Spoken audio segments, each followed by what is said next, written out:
E dizendo Pedro ainda estas palavras, caiu o Espírito Santo sobre todos os que ouviam a palavra. E os fiéis que eram da circuncisão, todos quantos tinham vindo com Pedro, maravilharam-se de que o dom do Espírito Santo se derramasse também sobre os gentios, porque os ouviam falar línguas e magnificar a Deus. Respondeu então Pedro: pode alguém, porventura, recusar a água para que não sejam batizados estes, que também receberam, como nós, o Espírito Santo? E mandou que fossem batizados em nome do Senhor. Então rogaram-lhe que ficasse com eles por alguns dias. Atos dos Apóstolos, capítulo 10, versos 44 ao verso 48.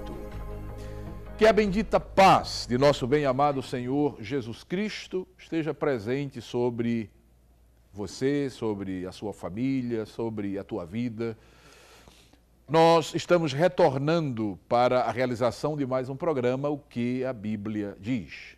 Este é o programa de apologética da Igreja Evangélica Assembleia de Deus em Pernambuco. E mais uma vez, dizemos que é muito bom poder contar com a sua audiência. Que o Senhor continue derramando as suas bênçãos sobre a sua vida. Saiba que você significa muito para Deus e para todos nós que fazemos a Rede Brasil de comunicação. A sua audiência é a certeza da consecução da nossa missão.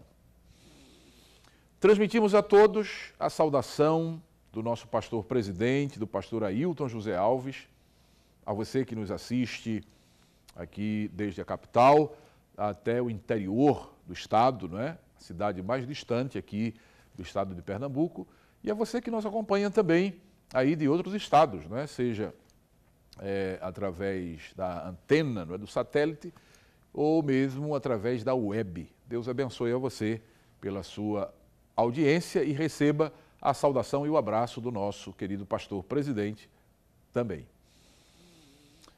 Bem, queridos, se você tem acompanhado o programa O que a Bíblia diz, você sabe que nós estamos abordando o tema pentecostalismo, neopentecostalismo e movimento carismático. Até este ponto, ou seja, o programa de hoje, aliás, o programa passado, não é? Nós temos refletido um pouco sobre a origem do pentecostalismo e os seus desdobramentos ao longo da história. Pois bem, eu quero chamar a atenção do querido telespectador, telespectadora que nos assiste, para um detalhe muito interessante, não é? Nós vamos continuar na abordagem do pentecostalismo, um tema muito importante, não é? Você que tem acompanhado sabe que este tema realmente é muito empolgante. Falar sobre o poder de Deus, sobre a ação do Espírito Santo é sempre maravilhoso, não é? E eu quero chamar a atenção para um detalhe muito interessante no que concerne ao pentecostalismo, não é? É que todos os movimentos de reavivamentos que aconteceram ao longo da história da igreja, evidenciando a permanência do poder de Deus no meio do seu povo, através do batismo com o Espírito Santo e da manifestação dos dons espirituais, em todos, sem exceção. A santificação sempre foi um procedimento comum, não é? A santificação nesses movimentos foi algo e tem sido algo, não é? Buscado pelos membros desses movimentos de reavivamento que têm acontecido. Nós já citamos alguns exemplos aqui. Ou seja, não pode haver a manifestação do poder de Deus sem que haja primeiro uma busca verdadeira, sincera, não é? Pela santificação. Uma coisa está atrelada à outra. Até porque o poder de Deus é manifestado na vida da igreja através do Espírito Santo. E o Espírito Santo só age através dos santos, não é?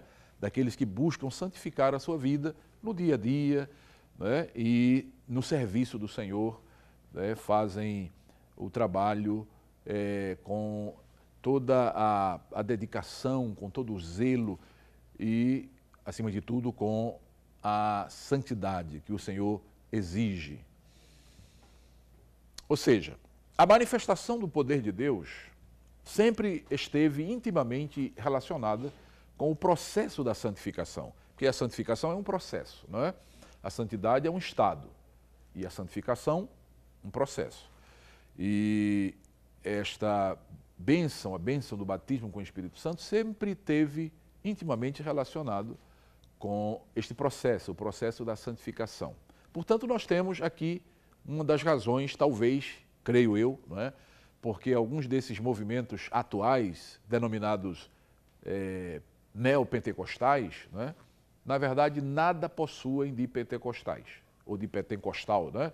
Nada, pois estão dissociados de vidas piedosas, de vidas santas, e a falta de santidade, queridos, é incompatível com a manifestação do poder de Deus. Obviamente que pode haver, como tem havido, tem acontecido, né, por aí afora, muita imitação do poder, daquilo que seria o poder de Deus. Né? A gente sabe que existe muita imitação, mas nós vamos falar disso um pouquinho mais à frente, quando chegarmos lá abordando o neopentecostalismo, né? E até o movimento carismático. Aguarde, nós vamos chegar lá, né? Estamos a caminho. Né? Ainda estamos falando sobre o pentecostalismo, mas vamos chegar no neopentecostalismo e no movimento carismático. Quando chegarmos a essa altura, não é? E começarmos a falar sobre o neopentecostalismo, então nós vamos mencionar aqui, não é, muito embuste que tem sido apresentado às pessoas como sendo pentecostalismo. Não é? Há muitos movimentos aí espúrios, não é, que têm práticas completamente dissociadas daquilo que a palavra de Deus diz, e são pessoas que se auto-intitulam pentecostais. Então a gente vai ver sobre isso aí. Pois bem, voltando ainda a falar um pouco sobre essa questão da santificação como um elemento indispensável, né, para a manifestação do poder de Deus através do seu povo, quando, por ocasião da travessia do rio Jordão, para que o povo pudesse possuir a terra prometida, Deus disse ao povo de Israel, através de Josué, ele disse assim: santificai-vos, porque amanhã fará o Senhor maravilha no meio de vós. Isso está lá em Josué, capítulo 3, versículo 5. Santificai-vos, porque amanhã, veja, primeiro a santificação, depois a operação de maravilhas. Acho que não é difícil entender isso, queridos, não é? Primeiro, o crente santifica a vida, busca a Deus, busca o poder de Deus e, é claro, vai receber o batismo com o Espírito Santo, não é?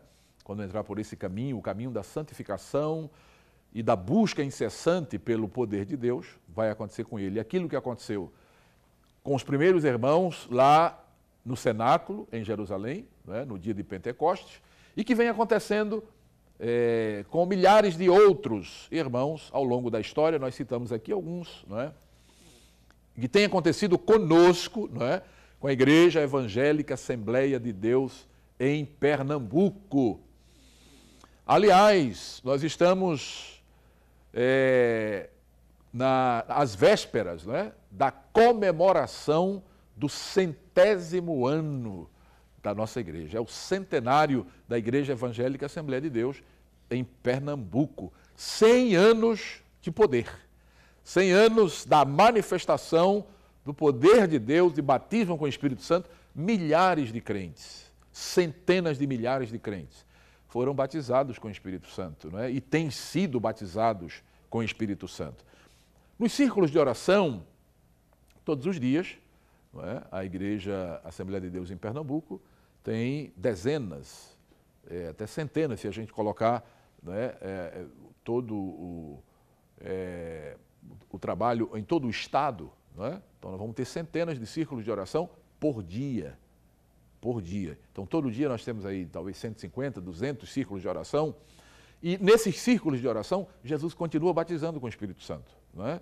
Jesus continua batizando com o Espírito Santo nos congressos de jovens, nos congressos de adolescentes, nos encontros de mulheres. Jesus continua batizando com o Espírito Santo nas cruzadas evangelísticas. Eu, pelo menos, já testemunhei pessoas que foram batizadas com o Espírito Santo logo após a conversão. A pessoa veio à frente recebendo, testificando, né, de Cristo, confessando a Cristo como o Senhor e Salvador de sua vida. Quando chegou lá à frente do palanque, enquanto nós estávamos orando, a pessoa recebeu o batismo com o Espírito Santo. É interessante que esta pessoa, algumas dessas pessoas nunca têm ouvido nem falar, não é, que existia o batismo com o Espírito Santo, mas foram cheios do Espírito Santo e começaram a falar noutras línguas. E o batismo com o Espírito Santo genuíno é aquele batismo que vem, né, acompanhado do sinal, as línguas estranhas como sinal. Não é? Dizer que foi batizado com o Espírito Santo sem o sinal do falar em outras línguas não é um batismo com o Espírito Santo de acordo com o que a Bíblia diz. Que a palavra de Deus diz que aqueles irmãos lá no cenáculo, quando foram cheios do Espírito Santo, eles falaram noutras línguas estranhas, conforme o Espírito Santo lhes concedia que falasse. Pois bem, então vamos reforçar esta importante lição. Primeiro, uma vida santificada. Não tem outro jeito, meu irmão. Quer receber o batismo com o Espírito Santo? Quer ser usado poderosamente por Deus? Busque ter uma vida santificada. Então, primeiro, uma vida santificada. Depois, a manifestação do poder de Deus na sua vida e na vida de qualquer crente que buscar e crer e receber, não é, o batismo com o Espírito Santo. E aí, depois que este crente recebe o batismo com o Espírito Santo, ele pode ser um grande, não é, ele torna-se, né, um grande instrumento nas mãos de Deus, realizando obras portentosas, não pelos seus próprios méritos ou capacidade, mas pela ação do Espírito Santo na vida dele. Então, certamente, queridos, por isso, tantos crentes na atualidade, não desfrutam desse poder, ou seja, do poder do Espírito Santo. E tantos outros que vivem aí de imitações baratas do Pentecostes, isso mesmo. Tem muita gente imitando aí, fazendo imitação barata do Pentecostes. Olha, queridos, Pentecostes não é trenzinho, Pentecostes não é aviãozinho. Não tem nada disso, querido. Pentecostes não é dente de ouro, não é cair na risada, não é cair no Espírito. Isso não é Pentecostes. Pentecostes é o que está na Bíblia, revelado na Bíblia. É o poder de Deus na vida da igreja, para que a igreja seja habilitada a realizar o trabalho da evangelização. Isso é Pentecostes. Não é? Então, o que a gente vê por aí são muitas imitações baratas, não é? Imitações muito fáceis de ser identificadas. É só ler o que a palavra de Deus nos diz. Mas, porque existem essas imitações, isso não anula a verdade, não é? De que o batismo com o Espírito Santo não é uma realidade. Não é? Claro que é uma realidade. Não é porque alguém imita, falsifica, não é, que não existe o batismo com o Espírito Santo, o genuíno batismo com o Espírito Santo. É até uma forma de você conhecer que existe o falso, porque existe o verdadeiro. Não se saberia, não é, dizer se algo é falso ou não, se não existisse o verdadeiro, se não tivesse como confrontar com o verdadeiro. Então, as imitações, não é, e as fraudes até, que alguém pratica aí, dizendo que é pentecostal e que é pentecostalismo, elas só são identificadas porque existe o verdadeiro Pentecostes, o batismo com o Espírito Santo genuíno. Nós vamos fazer uma pausa e vamos retornar daqui a pouquinho. Não saia daí porque nós vamos voltar logo.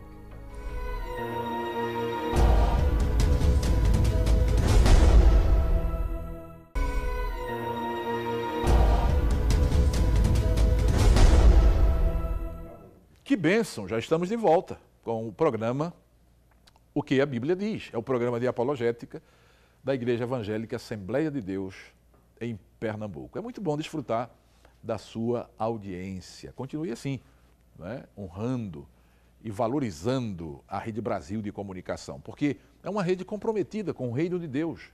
É uma rede que tem todo o interesse de levar, não é, um alimento sólido da palavra de Deus para os nossos telespectadores. E toda a grade de programação da Rede Brasil é voltada para abençoar a sua vida, até mesmo, não é, o jornalismo. É um jornalismo que procura ser isento, não é? Não é um jornalismo tendencioso, como é comum por aí, não é? A gente vê. O jornalismo da Rede Brasil de Comunicação é um jornalismo isento que deixa você informado, porém livre para tirar as suas conclusões dos fatos que estão acontecendo aí no mundo, não é? Então é uma rede de televisão que realmente vale a pena investir tempo e assistir à programação, não é? Toda a programação infantil, uma maravilha, né? Aquela hora animada, aqueles bonequinhos ali brincando com as crianças, não é?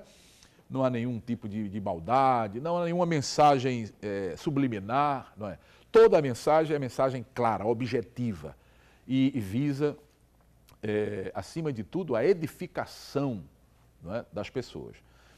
Então, se você é um telespectador assíduo da Rede Brasil e de toda a programação da Rede Brasil, você pode fazer com que outras pessoas também assistam a nossa programação. Você pode fazer isso agora mesmo.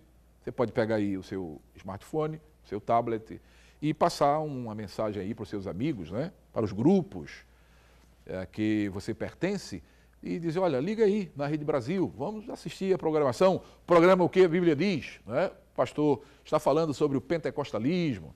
E logo depois vem outros programas também muito importantes, esclarecedores. Né? Nós temos o programa de testemunhos de vida aqui, uma coisa maravilhosa. Então, ajude a outros também, faça com que outros possam acompanhar a nossa programação. Pois bem, queridos, voltando ao nosso tema, que é pentecostalismo, né? Nós estamos praticamente ainda no início da abordagem do tema geral, que é pentecostalismo, neopentecostalismo e movimento carismático. Nós já demos aqui algumas pinceladas na historiografia do pentecostalismo, iniciando, naturalmente, não podia ser diferente, não é? Lá no dia de Pentecostes, porque tudo começou lá em Jerusalém. Lá foi, a gente pode dizer, o marco zero da efusão do Espírito Santo sobre a Igreja de Cristo, não é? Tudo começou ali, naquele andar superior daquela casa, num espaço chamado cenáculo, onde estavam reunidos ali os irmãos, sob a orientação e a ordem de Jesus, porque Jesus disse a eles, fiquem lá, voltem para Jerusalém e fiquem lá, até que do alto sejais revestidos do poder de Deus, do poder do céu, do dunamis, não é? Do céu. Pois bem, então falamos um pouco, não é, sobre a história dessa grande bênção que Deus tem dispensado através do Espírito Santo para a sua igreja. Agora vamos rever um pouco dessa história em terras brasileiras, não é? Vamos falar um pouco do pentecostalismo aqui na nossa terra, no nosso torrão, não é? Uma terra tão abençoada, uma terra próspera, não é? Uma terra que tem muitas riquezas naturais, não é? Mas que infelizmente, por falta de temor a Deus, não é? Muitos que poderiam estar administrando este país de dimensões continentais, não é? De forma que os brasileiros pudessem viver bem, não fazem assim, infelizmente. Mas estamos orando para Deus intervir e conceder vitória aos brasileiros e fazer da nossa pátria, da nossa nação, uma nação realmente abençoada. Vamos ver um pouco sobre a história do pentecostalismo aqui no Brasil. Todavia, nós não podemos falar de pentecostalismo no Brasil sem antes passar pela história ou pela histórica reunião de oração lá nos idos de 1900 e 1901, na Escola Bíblica Bethel, em Topeka, nos Estados Unidos da América. Trabalho este dirigido pelo avivalista Charles Parham. Né? Não podemos falar aqui do pentecostalismo no Brasil sem primeiro passar fazer esse tour, não é? Lá por Topeka, nos Estados Unidos, né? E citar esses servos de Deus que receberam esta bênção e foram, de certa forma, canais de Deus para que esta bênção fosse propagada, não é? Inclusive para o Brasil. Não é? Agora, é importante a gente entender que o pentecostalismo não começou nos Estados Unidos. Nós já falamos isso aqui. Pentecostalismo, o poder de Deus, o poder pentecostal começou lá em Jerusalém, no dia de Pentecostes. Nos Estados Unidos, a gente pode dizer que foi um momento, um reavivamento que Deus trouxe, né? E alguns crentes foram cheios do poder de Deus, inclusive Charles Parham, né? Que era um pregador norte-americano, avivado, e que é considerado o precursor do pentecostalismo dito moderno, ou pentecostalismo também chamado clássico, né? Foi Parham que criou o movimento denominado Fé Apostólica. Isso mesmo. Movimento que cresceu muito e muito rapidamente lá nos Estados Unidos da América. Parham, que fora pastor metodista, tendo deixado a sua igreja de origem porque cria na cura divina, fundou a escola bíblica Bethel lá em Topeka, no Kansas. Né? E ali ensinava que Jesus não somente curava, mas que continua curando e também batizando com o Espírito Santo.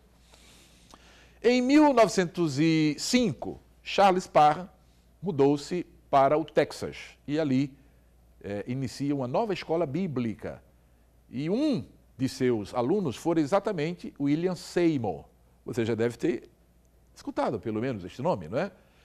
William Seymour, que conforme conta a história, assistia às ministrações sentado numa cadeira posta no corredor, porque ele era negro e ele vivia exatamente em um período de segregação racial lá nos Estados Unidos. Não é?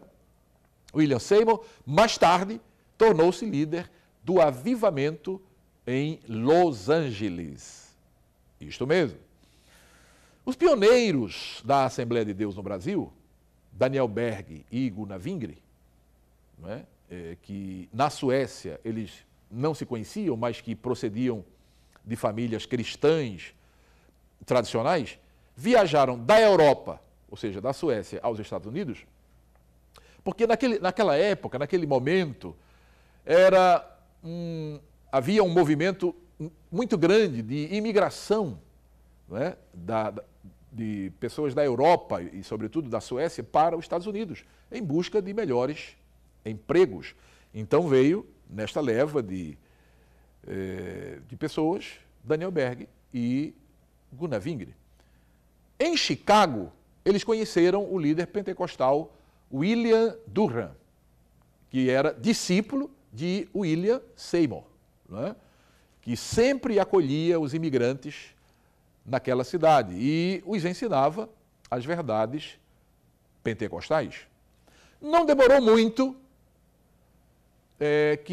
para que Daniel Berg e Gunnar Wingre fossem batizados com o Espírito Santo. Então agora, Daniel Berg e Gunnar Wingre tinham muito em comum. Além da condição de compatriotas, eles eram servos do Senhor e também imigrantes no mesmo país, não é? E com apenas um ano de diferença eram batizados no Espírito Santo.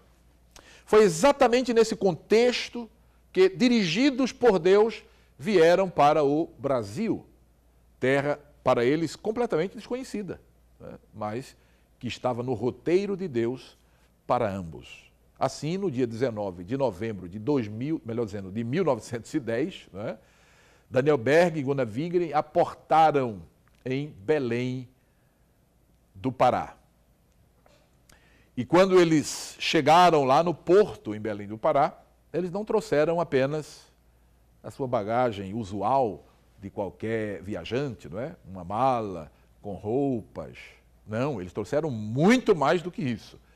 O que é que eles trouxeram, pastor? Eles trouxeram a experiência, porque eles haviam vivenciado, não é? Eles vivenciavam o batismo com o Espírito Santo e trouxeram também o ensino pentecostal.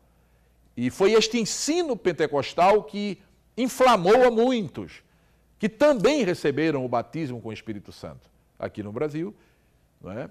E hoje, no Brasil, a maioria dos evangélicos são pentecostais. A maior denominação do país é pentecostal, né? Como fruto do trabalho de dois homens simples, né? Mas que vieram aqui para o Brasil cheios do Espírito Santo. Queridos, isso faz toda a diferença, não é?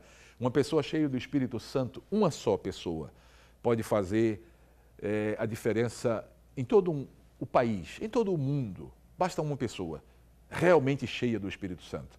E nós recebemos então Daniel Berg Gunavingre com esta mensagem alvissareira, essa mensagem poderosa, e aconteceu o que a gente está vendo aí, não é? Centenas de milhares de pessoas batizadas com o Espírito Santo. Pois bem, mais alguns detalhes, não é? Na vida daqueles dois missionários, a gente pode comentar, não é? Por exemplo, além da barreira do idioma, os dois missionários enfrentaram a falta de recursos financeiros. Sim. Pois, além de serem pobres, eles eram pobres e não eram mantidos por nenhuma junta missionária, não é? Então eles tiveram essa dificuldade até da manutenção. No início, Berg e Vingre, o Daniel Berg e Gunavingre, procuraram algumas igrejas evangélicas, lá em Belém, do Pará, não é? E ali participavam dos cultos, eles eram crentes, não é? Então eles tinham que procurar as igrejas evangélicas que estavam ali naquele momento, não é? Aqui no Brasil, em Belém do Pará, para cultuar. Quando eles passaram a entender o idioma local, que eles se esforçaram e aprenderam, não é? O idioma local, então eles começaram a testificar de Jesus. E quando eles começaram a testificar de Jesus, eles o faziam enfatizando a salvação e o batismo com o Espírito Santo, como também a cura divina e o uso dos dons espirituais. Então veja como é que começou a história da pregação pentecostal aqui no Brasil. Pois bem, queridos, nós temos ainda muito a dizer sobre isso, sobre a história do Pentecostes, não é? Na nossa querida pátria. Mas vamos continuar fazendo isso no próximo programa, porque vamos concluir por hoje agradecendo mais uma vez a sua audiência e pedindo que o Senhor continue derramando as suas bênçãos, as suas poderosas bênçãos sobre a sua vida e sobre toda a sua família, hoje e sempre. Amém.